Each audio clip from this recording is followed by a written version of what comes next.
മക്കളെ, നമ്മൾ കാണേണ്ട ഒരു കാര്യം എന്ന് പറഞ്ഞാൽ അവർ അത്യധ്വാനത്തിലൂടെയാണ് അവർ നമുക്ക് അയച്ചു തരുന്ന ഓരോ നാണയത്തുട്ടും സമ്പാദിക്കുന്നത് എന്നുള്ള നല്ല തിരിച്ചറിവ് നമ്മളെല്ലാം സംബന്ധിച്ചിടത്തോളം വേണം. തൊട്ടടുത്തവൻ്റെ കയ്യിൽ ചിലപ്പോൾ ഗൾഫിൽ നിന്ന് കൊണ്ടുവന്ന ബാഗ് ഉണ്ടാവും, വേറൊരാളുടെ കയ്യിൽ നിന്ന് നല്ല ചുരിദാർ ഉണ്ടാവും. പക്ഷെ വേണ്ട, എനിക്ക് ഈ പാവാടയും ബ്ലൗസ് മതി, ഈ പറയുന്ന കീറിയ ചുരിദാർ മതി. എൻ്റെ ഇപ്പോഴത്തെ ഉത്തരവാദിത്തം എന്ന് പറയുന്നത് പഠിക്കൽ മാത്രമാണ്. കുറ്റ്യാടി നിയോജക മണ്ഡലം പൊതുവിദ്യാഭ്യാസ ശാക്തീകരണ പരിപാടി സ്മാർട്ട് കുറ്റ്യാടിയുടെ നേതൃത്വത്തിൽ വിജയോത്സവം സംഘടിപ്പിച്ചു. വടകര ടൗൺ ഹാളിൽ മാധ്യമപ്രവർത്തകൻ എം വി നികേഷ് ഉദ്ഘാടനം ചെയ്തു. ദീർഘമായൊരു പ്രസംഗത്തിനൊന്നും സാധ്യതയില്ല. ഇപ്പോൾ തന്നെ 11:30 മണിയായി കഴിഞ്ഞിരിക്കുന്നു. എല്ലാവർക്കും പുരസ്കാരം ഏറ്റുവാങ്ങാനും നമ്മളിൽ ചിലർക്കെങ്കിലും പള്ളിയിൽ പോവുക എന്നുള്ള വളരെ പ്രധാനപ്പെട്ട ഒരു ജീവിതചര്യ കൂടി ബാക്കിയുള്ള ദിവസമാണ്. ഇവിടെ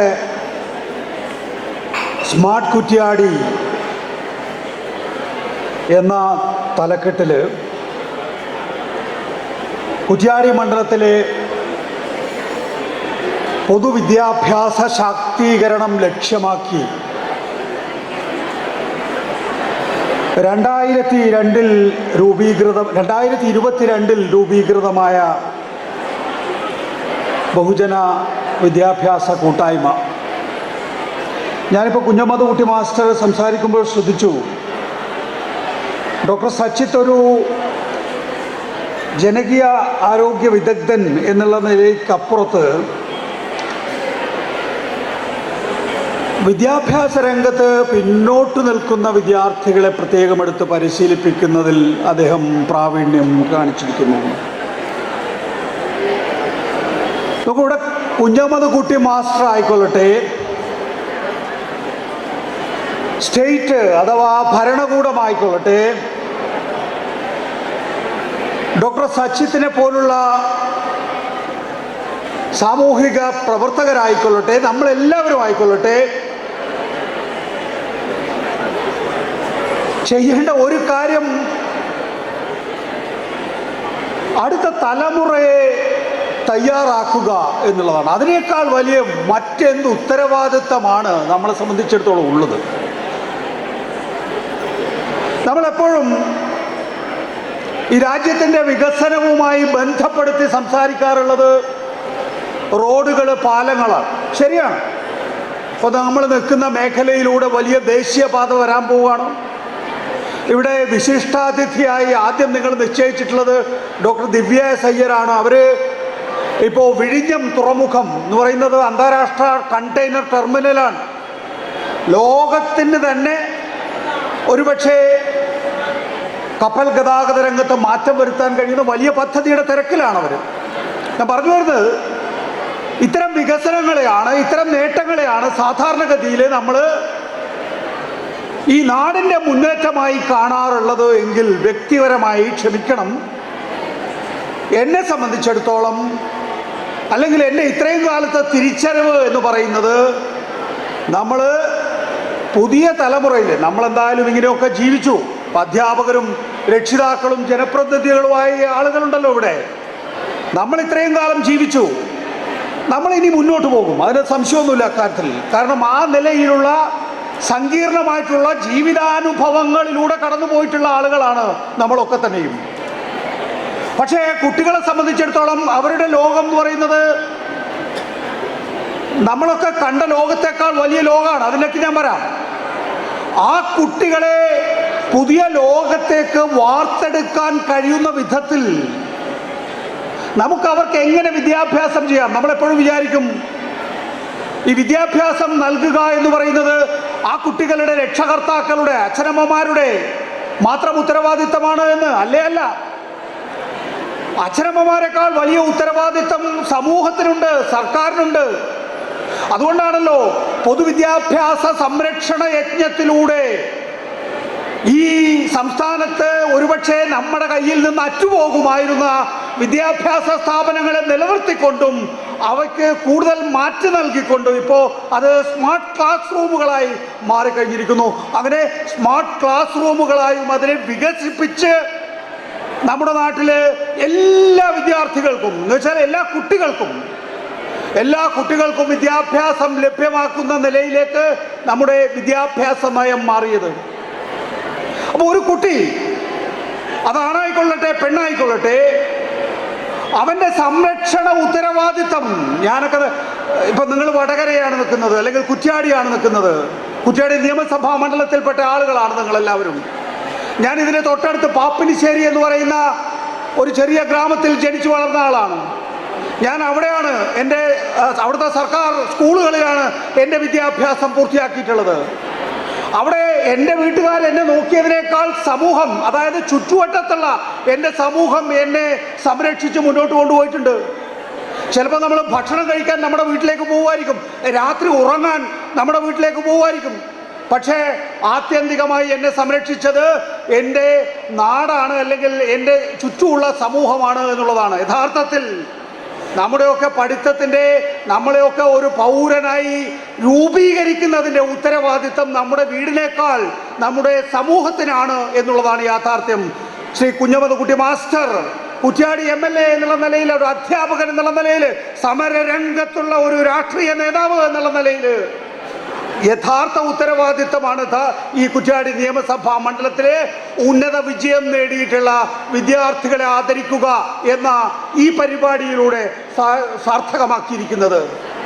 നമുക്കെല്ലാം അഭിമാനം, ഒരു MLA എന്നുള്ള നിലയിൽ, ഒരു ജനപ്രതിനിധി എന്നുള്ള നിലയിൽ. നോക്കൂ, ഞാൻ പച്ചയ്ക്ക് പറയാം, ഈ പരിപാടിയിൽ പങ്കെടുക്കേണ്ട ആളല്ല ഞാൻ, നിങ്ങൾക്ക് എല്ലാവർക്കും അറിയാം. പക്ഷേ അദ്ദേഹത്തെ സംബന്ധിച്ചിടത്തോളം ഈ പരിപാടിയിൽ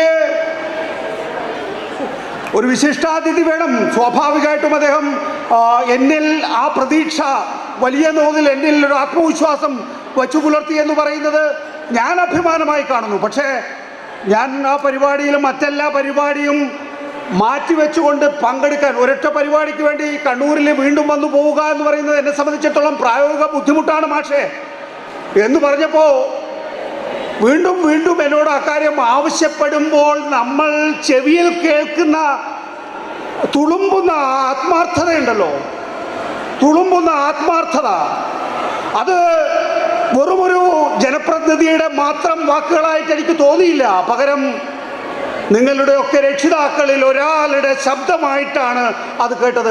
നിങ്ങളെ ആദരിക്കുന്നു, അവിടേക്ക് എന്നെ പോലുള്ള ഒരാളെ എവിടെ നിന്നാണെങ്കിൽ പോലും വിളിച്ചു വരുത്തുക എന്നുള്ള ഉത്തരവാദിത്വം, അതും ഒരു സഹോദരൻ്റെ ശാസനാഭാവത്തിൽ എന്നോട് പറയാണ്, നിങ്ങൾ വന്നേ തീരൂ എന്ന് പറയാണ്. അപ്പം ഞാൻ എന്നെ അങ്ങ് മാറ്റി നിർത്തുക. അദ്ദേഹം വിളിക്കുന്ന ഓരോരാളോടും, ഇത്രയധികം പരിപാടികളുണ്ടല്ലോ കുറ്റ്യാടി നിയമസഭാ മണ്ഡലത്തിൽ.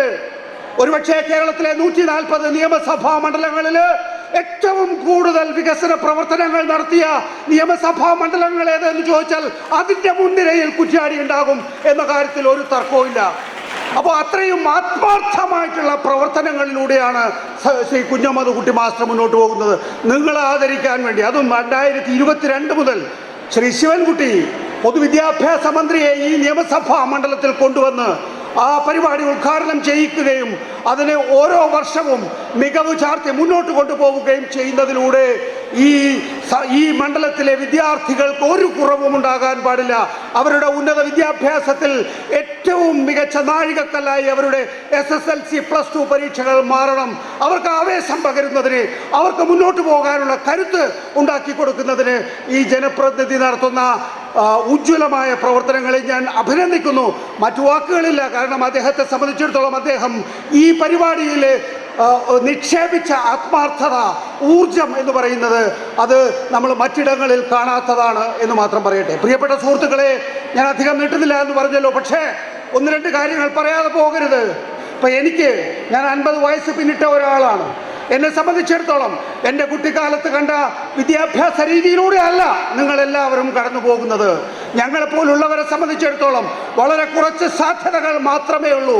പക്ഷേ അങ്ങനെ സാധ്യതകളിൽ നമ്മൾ പഠിക്കുന്ന സമയത്ത് ഈ കൊച്ചു ഭൂവിഭാഗം എന്ന നിലയിലായിരുന്നു നമ്മൾ ജോലി സാധ്യതകൾ, നമ്മളുടെ കരിയർ ഓപ്പർച്യൂണിറ്റീസ് കണ്ടെത്തിയിരുന്നത് എങ്കിൽ ലോകമാണ് നിങ്ങളുടെ മുന്നിൽ തുറന്നിരിക്കുന്നത് എന്നുള്ളത് നിങ്ങൾ പ്രത്യേകം ശ്രദ്ധിക്കണം. ഇവിടെ കുഞ്ഞമ്മദ് മാസ്റ്റർ സംസാരിക്കുന്ന ഘട്ടത്തിൽ പറഞ്ഞു, ഇവിടെ ഒരു വാനനിരീക്ഷണ കേന്ദ്രം മണിയൂരിൽ അല്ലെ മാഷേ, മണിയൂരിൽ സ്ഥാപിക്കുന്നതിനെ കുറിച്ച് നോക്കൂ. വാനനിരീക്ഷണ കേന്ദ്രം നമ്മളിപ്പോൾ സംസാരിക്കുമ്പോൾ നിങ്ങൾക്ക് എല്ലാവർക്കും അറിയാം, ഒരാൾ ബഹിരാകാശത്തേക്ക് പോയി താഴെ ഇറങ്ങിയിട്ടേ ഉള്ളൂ. നോക്കൂ, ഇന്ത്യയെ പോലെ 140 കോടി ജനങ്ങൾ വസിക്കുന്ന ഒരു രാജ്യം, പട്ടിണിക്കാരുടെ അർദ്ധപട്ടിണിക്കാരുടെ രാജ്യം. പക്ഷേ നമ്മളിപ്പോൾ ബഹിരാകാശ രംഗത്ത് സൂപ്പർ പവറാണ്. ആ സൂപ്പർ പവറായിരിക്കുമ്പോൾ നമുക്കെന്താ, നമ്മളിപ്പോൾ ഒരു ബഹിരാകാശ കേന്ദ്രത്തിലേക്ക് ഒരാളെ അയച്ചു. നമ്മുടെ ബഹിരാകാശ കേന്ദ്രമൊന്നും അല്ലാതെ. പക്ഷേ നമ്മൾ കാണേണ്ട കാര്യം എന്ന് പറയുന്നത്, നമുക്ക് ഗഗൻയാൻ എന്ന് പറയുന്ന ഒരു ബഹിരാകാശ പദ്ധതിയുണ്ട്, ഒരു സ്പേസ് ടെക് പദ്ധതി നമ്മുടെ മനസ്സിലുണ്ട്. നമ്മളത് ആസൂത്രണം ചെയ്തു വരികയാണ്, പ്രായോഗിക തലത്തിലെത്തിക്കുകയാണ്. അതിനുവേണ്ടി പരിശീലനം നൽകുന്നതിന് വേണ്ടിയിട്ടാണ് ഇപ്പോൾ ഒരു ഇന്ത്യക്കാരനായിട്ടുള്ള ആളെ നമ്മൾ ബഹിരാകാശത്തേക്ക് അയച്ച് തിരികെ കൊണ്ടുവന്നിരിക്കുന്നത്, വിജയകരമായി തിരികെ കൊണ്ടുവന്നിരിക്കുന്നത്. ഇന്ത്യ എന്ന് പറയുന്ന നമ്മുടെ രാജ്യം ബഹിരാകാശത്ത് നിന്ന് നോക്കുമ്പോൾ സാധാരണ ഭൂപടത്തിൽ കാണുന്നത് പോലെയല്ല, അതിനേക്കാൾ വലുപ്പമേറിയത്, അതിനേക്കാൾ സൗന്ദര്യമുള്ളത് എന്നാണ് പറയുന്നത്. ഒരു ഇന്ത്യൻ പൗരൻ എന്നുള്ള നിലയിൽ നമ്മളുടെയൊക്കെ ചോര തിളപ്പിക്കുന്ന വിധത്തിലാണ് ആ ബഹിരാകാശ യാത്രികന്റെ യാത്രാ വിവരണം. ഞാൻ പറഞ്ഞു വരുന്നത്, നോക്കൂ, ഗഗൻയാനിലേക്ക് പോവുകയാണ്. എൻ്റെയൊക്കെ തലമുറ അമേരിക്കയിലോ അല്ലെങ്കിൽ യൂറോപ്പിലോ ഒക്കെ പോയി. നിങ്ങൾക്ക് എല്ലാവർക്കും അറിയാം, അമേരിക്കയിൽ 2025 പ്രസിഡന്റ് തെരഞ്ഞെടുപ്പിൽ മത്സരിച്ചത് മദ്രാസുകാരിയുടെ മകളാണ് കമലാ ഹാരിസ്. മദ്രാസുകാരിയുടെ മകൾ കമലാ ഹാരിസ് ആണ് 2025 അമേരിക്കൻ പ്രസിഡന്റ് തെരഞ്ഞെടുപ്പിൽ മത്സരിച്ചത്. ഋഷി സുനക് എന്ന് പറയുന്ന ഇന്ത്യൻ വംശജൻ, സൂര്യൻ അസ്തമിക്കാത്ത ബ്രിട്ടീഷ് സാമ്രാജ്യത്വം എന്ന് പറയുന്ന ബ്രിട്ടൻ എന്ന രാജ്യത്ത് നിന്ന് ഇപ്പോൾ പ്രധാനമന്ത്രി സ്ഥാനത്ത് നിന്ന് ഇറങ്ങി വന്നതേ ഉള്ളൂ. നമുക്കറിയാം, ന്യൂയോർക്കിൽ സോറാൻ മംദാനി അവിടെ മേയറായി ഡെമോക്രാറ്റിക് പാർട്ടിയുടെ സ്ഥാനാർത്ഥിയായി തെരഞ്ഞെടുക്കപ്പെട്ടിരിക്കുന്നു. ഇന്ത്യൻ വംശജർക്ക്, മലയാളികൾക്ക് വലിയ സാധ്യതകളാണ് ലോകം കൽപ്പിക്കുന്നത്. അതെൻ്റെ തലമുറയുടെ വിഷയമാണെങ്കിൽ നിങ്ങളെ സംബന്ധിച്ചിടത്തോളം ഗഗൻയാൻ, ഞാൻ എൻ്റെ ടെലിവിഷൻ ജീവിതത്തിനിടയിൽ ഒരു ISRO ചെയർമാൻ വിരമിക്കുമ്പോൾ ഞാൻ അദ്ദേഹത്തെ അഭിമുഖം നടത്താൻ പോയി. ബംഗളൂരുവിൽ ISRO കേന്ദ്രത്തിൽ ഞാൻ അദ്ദേഹത്തോട് പറഞ്ഞു, നമ്മുടെ ഒരു പട്ടിണി രാജ്യമാണ്, നമ്മളെന്തിനാണ് 800 കോടിയും 900 കോടിയും ഒക്കെ ചെലവിട്ട് നമ്മൾ ബഹിരാകാശത്തേക്ക് പോകുന്നത്, ചന്ദ്രനിലേക്ക് പോകുന്നത്, എന്തിനാണ് ചൊവ്വയിലേക്ക് പോകുന്നത്? അദ്ദേഹം പറയുന്നത്, ലോകം അപകടത്തിൽപ്പെട്ടാൽ നമുക്കൊരു ഇടത്താവളം വേണം. ലോകം അപകടത്തിൽപ്പെട്ടാൽ നമുക്കൊരു ഇടത്താവളം വേണം. അപ്പോൾ മനുഷ്യരാശിയെ രക്ഷിക്കാം ആ ഇടത്താവളം ഉപയോഗിച്ചുകൊണ്ട് എന്നാണ്. ഏത് ഗോളവും ഏത് കാലത്തും അപകടത്തിൽപ്പെടാം എന്ന തോന്നലിൻ്റെ അടിസ്ഥാനത്തിൽ ശാസ്ത്രം കണ്ടുപിടിച്ച മാർഗമാണിത്. നോക്കൂ, ആ ലോകത്തേക്കാണ് നിങ്ങൾ പോകുന്നത്. പ്രപഞ്ചം മുഴുവൻ കീഴടക്കാൻ പോകുന്ന ലോകത്തിലേക്കാണ് ഇപ്പോൾ 10ാം ക്ലാസ്സും 12ാം ക്ലാസ്സും വിജയിച്ച് ഉന്നതമായ റാങ്കോടുകൂടി, ഉന്നതമായ മാർക്കോടുകൂടി വിജയിച്ചു പോകുന്ന ഈ കുട്ടികൾ പോകുന്നത്.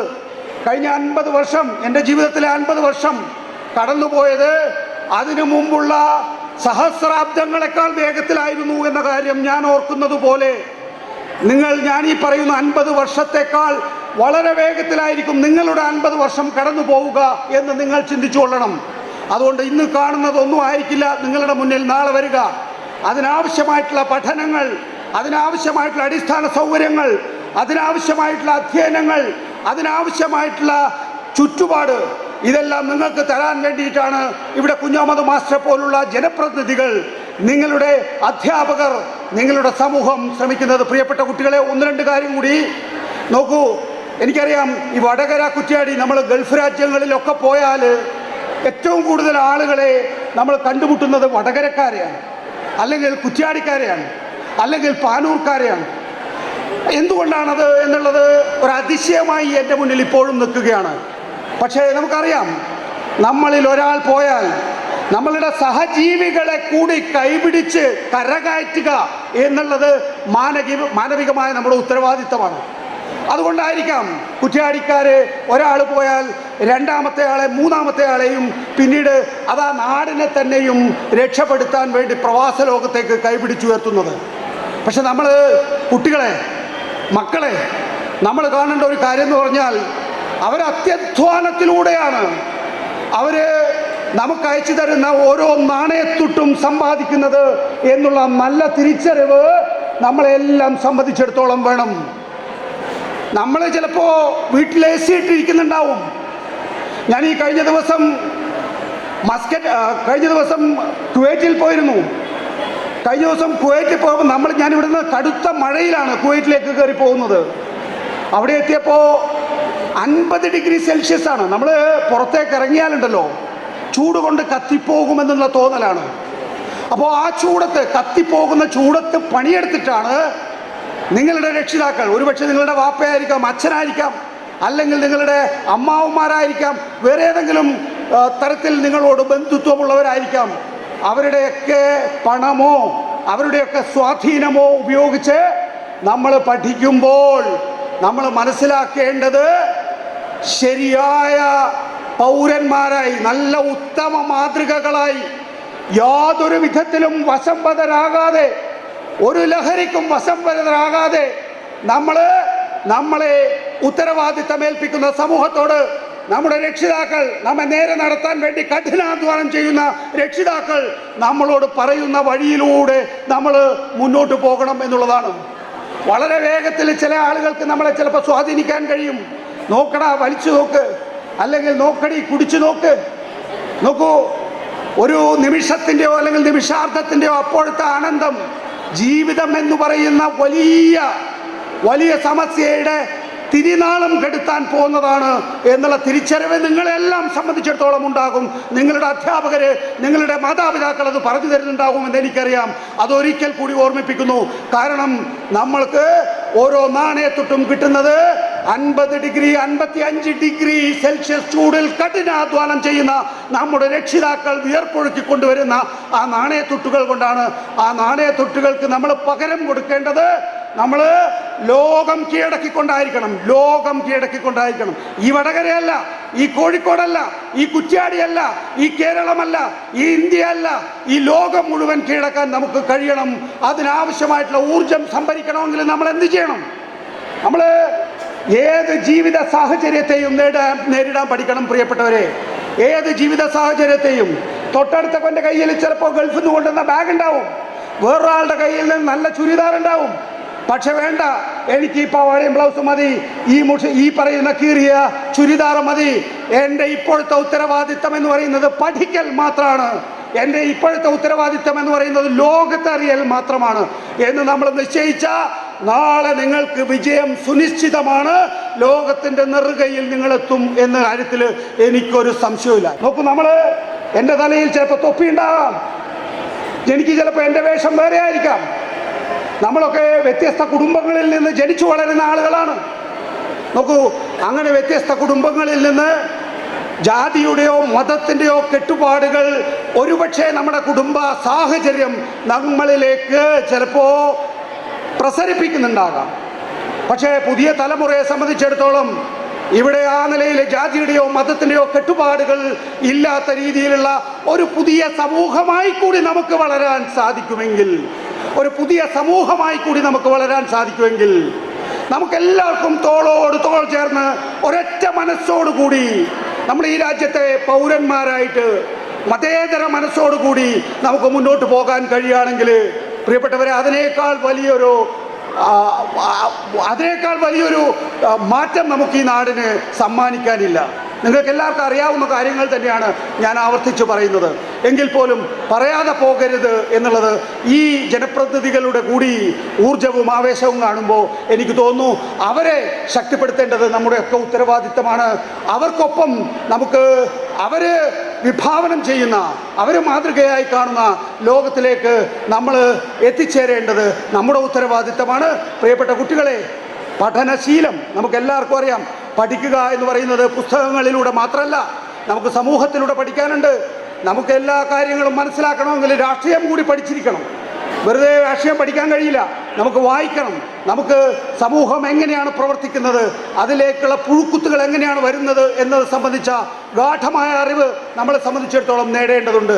ആ അറിവ് കൂടി നേടുകയാണ് എങ്കിൽ, നല്ല സാമൂഹിക ബോധത്തോടു കൂടി, നല്ല രാഷ്ട്രീയ ബോധത്തോടെ ഈ രാജ്യത്തെ നമുക്ക് നോക്കാൻ കഴിയുകയാണ് എങ്കിൽ നമ്മുടെ രാജ്യം സുഭദ്രമായിരിക്കും എന്ന കാര്യത്തിൽ തർക്കമില്ല. അതുകൊണ്ട് നിങ്ങൾ ഓരോരുത്തരും നിങ്ങൾക്കാവുന്ന വിധത്തിൽ നിങ്ങളുടെ അധ്യയനം എന്ന് പറയുന്നത് വെറും പാഠപുസ്തകങ്ങളിൽ ചുരുങ്ങാതെ നിങ്ങളുടെ അധ്യയനം പുറത്ത് കളിസ്ഥലങ്ങളിൽ, കലാരംഗങ്ങളിൽ, രാഷ്ട്രീയമായ അറിവ് നേടുന്നതിൽ ഒക്കെ വിനിയോഗിക്കുകയാണ് എങ്കിൽ നല്ലൊരു രീതിയിലുള്ള പൗരസമൂഹത്തെ, നല്ലൊരു രീതിയിലുള്ള രാജ്യത്തെ സൃഷ്ടിക്കാൻ നമുക്ക് സാധിക്കും. നല്ലൊരു കുറ്റ്യാടിയെയും നിശ്ചയിക്കാൻ സാധിക്കും. അതിന് ശ്രീ കുഞ്ഞഹമ്മദ് കുട്ടി മാസ്റ്റർ എന്ന് പറയുന്ന നമ്മുടെ ജനപ്രതിനിധി അഹോരാത്രം പണിയെടുക്കുന്നത്, അദ്ദേഹത്തിൻ്റെ ഊർജം പരമാവധി ഉപയോഗിക്കുന്നത് നമുക്ക് കണ്ടില്ലെന്ന് നടിക്കാനാകില്ല.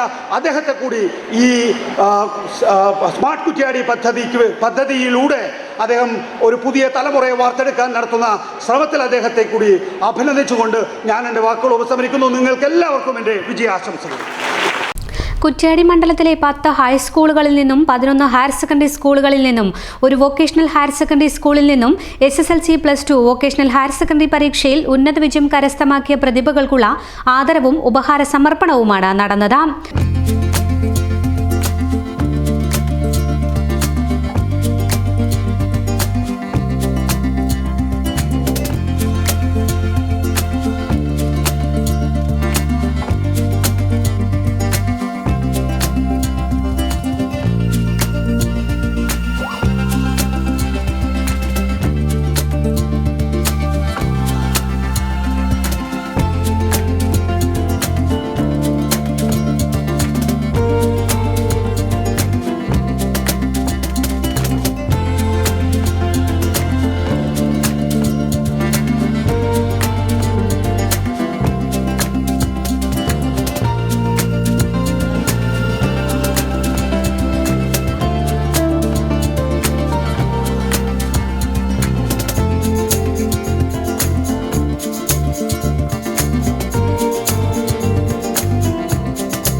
KP കുഞ്ഞമ്മദ്കുട്ടി MLA ചടങ്ങിൽ അധ്യക്ഷത വഹിച്ചു.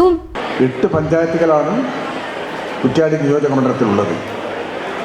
99 LP school, 33 UP school, 11 high school, 10 higher secondary, 2 ITI, Mokeri government college, unaided മേഖലകളിൽ പ്രവർത്തിക്കുന്ന 4 കോളേജുകൾ, മണിയൂർ എഞ്ചിനീയറിംഗ് കോളേജ്, നവോദയ, ഒരു അധ്യാപക പരിശീലന സ്ഥാപനം മണിയൂർ. ഇതാണ് പൊതുവിദ്യാഭ്യാസ രംഗത്ത് നമ്മുടെ ഈ മണ്ഡലത്തിലുള്ള ഏറ്റവും പ്രധാനപ്പെട്ട സ്ഥാപനങ്ങൾ. ഇവ കൂടാതെ എല്ലാ പഞ്ചായത്തുകളിലും പ്രാദേശികമായി തന്നെ പ്രീ പ്രൈമറി വിദ്യാഭ്യാസ സംവിധാനവും ഉണ്ട്. 2022 കുറ്റ്യാടിയിൽ വെച്ചാണ് സ്മാർട്ട് കുറ്റ്യാടി എന്ന പദ്ധതിയുടെ ഉദ്ഘാടനം നിർവഹിച്ചത്. ബഹുമാനപ്പെട്ട വിദ്യാഭ്യാസ വകുപ്പ് മന്ത്രി ശിവൻകുട്ടിയാണ് ഈ പദ്ധതി ആദ്യമായി പുറത്തിറക്കിയതും പ്രഖ്യാപിച്ചതും. തുടർന്നുള്ള വർഷങ്ങളിൽ വിവിധങ്ങളായ പദ്ധതികളും പരിപാടികളുമാണ് നടത്തിയിട്ടുള്ളത് എന്ന് കാണാം.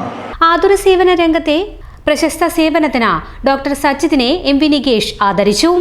സംഘാടക സമിതി കൺവീനർ PK ദിവാകരൻ സ്വാഗതം പറഞ്ഞു. ഓന് ജോലി കിട്ടിയ ഓന് മാത്രമല്ല ഈ നാട്ടിലെല്ലാ പിള്ളേർക്കും ജോലി കിട്ടും. അതിനല്ല അവരീടെ ഇല്ലത്. ഏതിരോ നീ ഏതിന്റെ കാര്യമായി പറയുന്നത്? നമ്മുടെ ശ്രീശങ്കരാചാര്യാണ്. തൊഴിലാണ് ലക്ഷ്യമെങ്കിൽ ശ്രീശങ്കരാചാര്യ.